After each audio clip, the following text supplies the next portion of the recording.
You are not afraid of danger. You are afraid of the wrong danger. That's the problem. You'll hesitate to invest $1,000 in yourself, but you'll spend 5 years in a job you hate without calculating that risk. You'll fear flying because it feels deadly, but you'll text while driving because it feels normal. Your brain is not a risk calculator, it's a storyteller.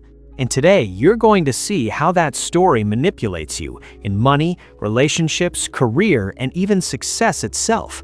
Stay with me, because in a moment, I'm going to give you a live mental test that will expose how your perception of danger is quietly controlling your life.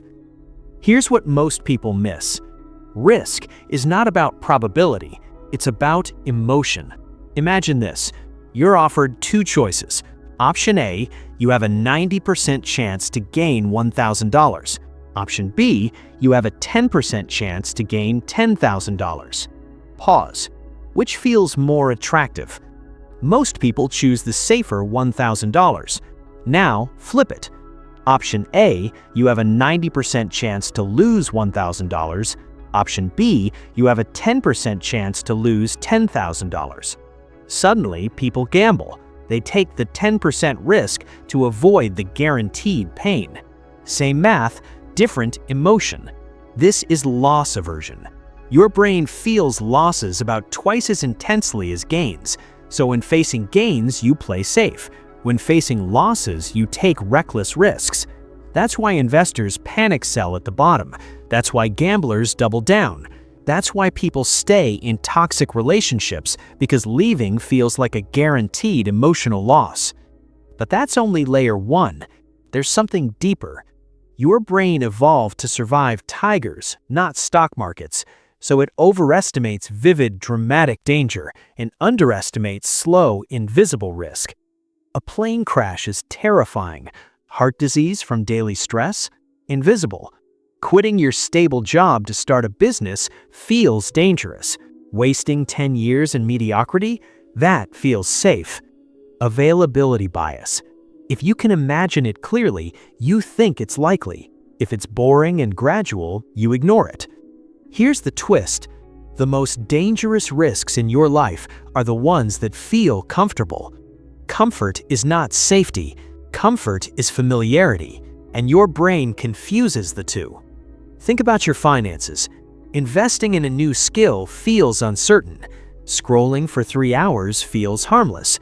But which one compounds? Which one erodes your future? Risk perception is distorted by 3 forces: emotion, familiarity, control. You overestimate risks you don't control. You underestimate risks you feel in control of. That's why people fear flying but feel safe driving, even though statistically driving is riskier. Here's what this means for you. If something feels scary, ask, is it actually dangerous or just unfamiliar? If something feels safe, ask, is it actually stable or just slowly destructive? Now let's make this practical. First, separate feeling from fact. Write down the actual probability and the actual consequence. Numbers calm emotion. Second, zoom out. Ask, what is the 5-year risk of doing nothing? Inaction is a decision. Third, reverse the fear. Instead of asking, what if I fail? Ask, what if I never try? Fourth, measure slow risks. Track habits, track spending, track time. Invisible danger becomes visible when measured. And finally, train exposure. Do small, uncomfortable things daily. Your brain recalibrates. What felt risky becomes normal. Here's the emotional truth. You are not irrational. You are ancient. Your brain is built for survival, not wealth, for immediate threat, not long-term strategy. But once you see the distortion, you gain power. Risk is not the enemy. Unexamined risk is. The greatest losses in life rarely come from bold action. They come from silent hesitation, from playing small, from confusing comfort with safety. So the next time fear whispers, don't ask, is this dangerous? Ask, is this growth wearing the mask of risk?